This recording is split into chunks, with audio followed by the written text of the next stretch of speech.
Guys जो fundamental solution होता है मेरा यहाँ पे, ठीक है, फॉर रेकरेंस रिलेशन, तो उसमें होता क्या है बेसिकली कि एक हम सबसे पहले देखते हैं कि इसमें n की पावर है जो वो log b a and u of n, ठीक है। ये मेरे पास फंडामेंटल सॉल्यूशन है। अगर मेरे पास a T n by b plus f n, और जहाँ पे ए और बी की वैल्यू सफाइस कर रही हैं, जब ये सफाइस करता है तो मेरे पास डायरेक्ट ये सॉल्यूशन है, ठीक है। चलो सॉल्यूशन इंप्लीमेंट करते हैं, ठीक है। अब सॉल्यूशन क्या है, टी ऑफ एन, एन इसकी पावर क्या है लॉग, अब बी क्या है यहाँ पे, बी है मेरे पास 2, ठीक है, और ए क्या है, ए है मेरे पास 8, तो 2 की पावर्स में और यहाँ पे आ जाएगा मेरा u ऑफ n, इसे नहीं भूलना, इट इज वेरी इंपॉर्टेंट, ठीक है। This is my u of n।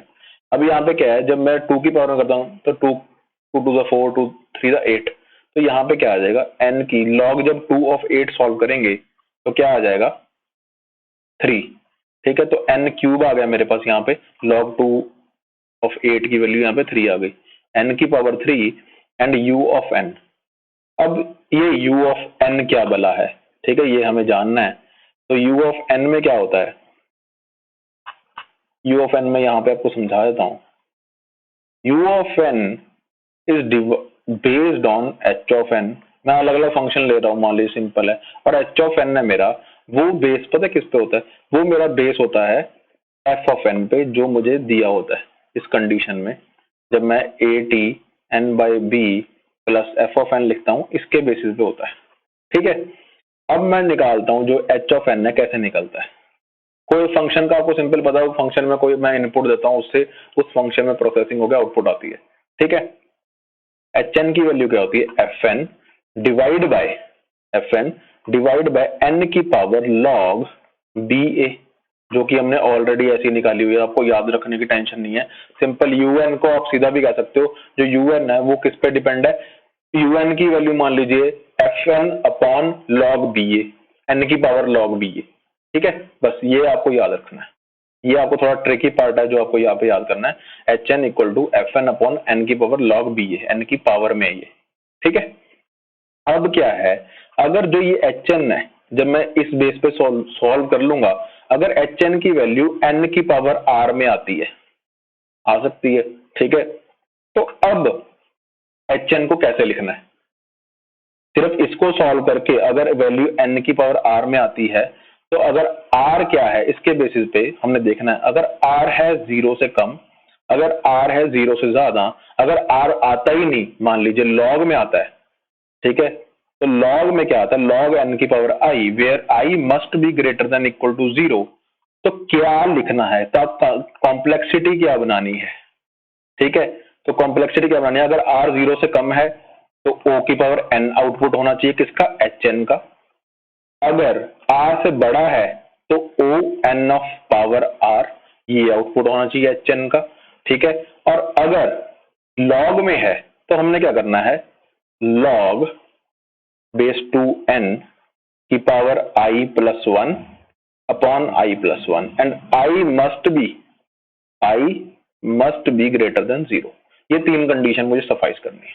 3 condition के वजह में मुझे एच एन की वैल्यू मिल जाएगी या यू एन की वैल्यू मिल जाएगी, और मुझे वो यहाँ पे पुट कर देना, मतलब कि यहाँ पे, ठीक है। अब इस क्वेश्चन में देखते हैं क्या है। अब मेरे पास जो एफ एन है, यहाँ पे जो कंडीशन है, जो एफ एन है वो मेरा क्या है, ये क्यू एन है। इसमें जो यही मैंने कंडीशन बनाई थी, a T n by b f n है मेरा क्यू एन, क्यू यहाँ पे कांस्टेंट है, ठीक है। इतना हो गया, चलो जिसे एच एन के फंडे में पुट करके देखते हैं।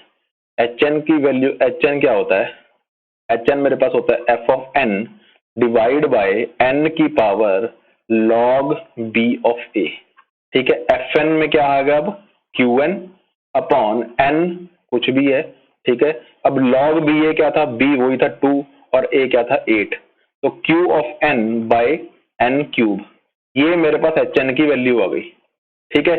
या ऐसे और मैं आगे सॉल्व भी कर लेता हूँ, अर्थमेटिक लगा लेता हूँ, तो क्यू को एक साइड में ले लेते हैं, एन अपॉन एन क्यूब, ठीक है। ये क्या आ गया, कट कटा के एन स्क्वायर, ठीक है, क्यू 1 अपॉन एन स्क्वायर। अगर मैं n स्क्वायर को ऊपर लेके जाता हूं तो क्या आता है, q n की पावर -2। ठीक है, n की पावर -2, मैंने q को नहीं इसके अंदर लिया, q is just a constant.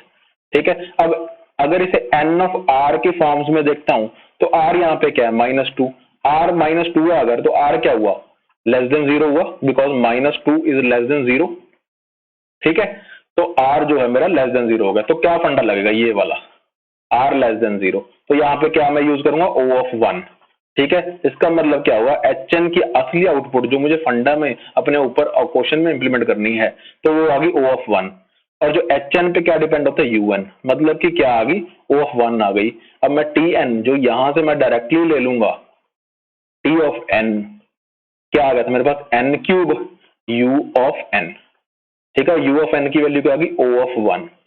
अगर O ऑफ 1 आ गई है तो O ऑफ 1 का मीनिंग ही 1 होता है।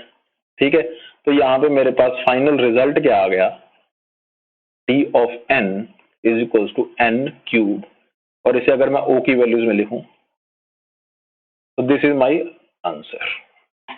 ठीक है, तो मैंने ऐसे निकाला मास्टर थ्योरम को इंप्लीमेंट करके। ठीक है, तो N cube is my correct answer in this, which is this answer. ठीक है, सो ऐसे मैंने ये क्वेश्चन सॉल्व किया। मैं रिपीट कर देता हूं मास्टर थ्योरम को, ATN/B प्लस FN।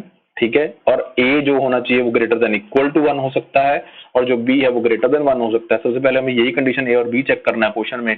अगर ये है, ठीक है, A इसे मानेंगे और B इसे मानेंगे जो N के नीचे है, ठीक है, P/Q फॉर्म में, तो अगर ये कंडीशन है तो हम डायरेक्टली सॉल्यूशन इंप्लीमेंट कर सकते हैं, विच इज ये वाला जो मेरा सोल्यूशन है, n की पावर में log BA, B is base, ये याद रखने के लिए आसान है, A ऊपर होगा, और multiply with U of N। जो U ऑफ N है वो H ऑफ N पे डिपेंड है, और जो H ऑफ N है वो किसके बराबर है, FN डिवाइड बाय n की पावर log BA। n की पावर log BA तो आपको याद ही रहेगा, FN हमें क्वेश्चन में दिया ही होता है। जब HN की कोई वैल्यू आ जाएगी in the form of n की पावर r, तो जो r है अगर वो 0 से छोटा है, n की पावर r है जो 0 से छोटा है, तो हमें क्या लेना है, O ऑफ 1 लेना है। और अगर r 0 से बड़ा है तो हमें O n की power r as it is ले लेना है। और अगर r है जो log n की फॉर्म में है, जो मेरा HN है वो log n की फॉर्म में है, तो log n i plus i की वैल्यू में आया है, i must be greater than equal to 0। तो उसका आउटपुट क्या आता है जो हम उसमें लेते हैं वर्स्ट केस कॉम्प्लेक्सिटी में, log of b by a या log ऑफ 2a, ठीक है, की पावर i प्लस 1, नीचे भी i प्लस 1, जो कि मेरा ये फंडा है यहां पे। ठीक है, तो मेरा जो ये फंडा है तो हम उसे इंप्लीमेंट करते हैं, दिस वन। ठीक है, ये भी कई क्वेश्चन में इंप्लीमेंट होता है। ठीक है, जहां पे सिर्फ कांस्टेंट रह जाते हैं वहां पे ये इंप्लीमेंट हो जाता है। तो उसको जब मैं यहाँ पे U ऑफ N में पुट करता हूँ, ठीक है, यहाँ पे U ऑफ N में पुट करता हूँ तो मेरे पास वैल्यूज आ जाती हैं और मैं फाइनली अपनी वैल्यू डिक्लेयर कर सकता हूँ। ठीक है गाइस, तो ये था हमारा मास्टर थ्योरम का क्वेश्चन। हमने बैक सब्स्टिट्यूशन मास्टर थ्योरम दोनों देखे इस वीडियो में।